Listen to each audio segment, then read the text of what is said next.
C'est l'été de l'impatience et de la confusion au Caire où des dizaines de milliers de manifestants campent sur la place Tahrir pour demander l'accélération des réformes promises depuis le départ en janvier du président Hosni Moubarak sous la pression de la rue.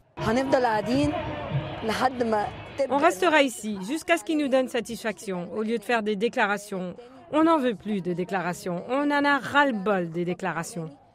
Et les manifestants d'exiger entre autres le départ du gouvernement provisoire à dominante militaire et le procès de Moubarak, ainsi que celui des policiers accusés d'avoir tué des manifestants pendant les émeutes de janvier qui ont fait quelques 850 morts. Même attente chez beaucoup en Tunisie.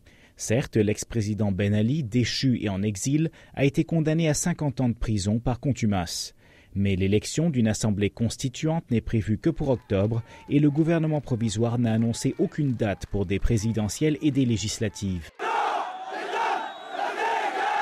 C'est l'incertitude également au Yémen où le président Saleh reste au pouvoir malgré la pression de la rue, même s'il se remet en Arabie Saoudite de l'attentat qu'il a grièvement blessé début juin, et en Libye où le colonel Kadhafi résiste encore aux offensives rebelles. Sentiment d'ouverture en revanche au Maroc où la population a approuvé la constitution plus libérale proposée par le roi Mohamed VI, même si celui-ci reste maître du jeu politique.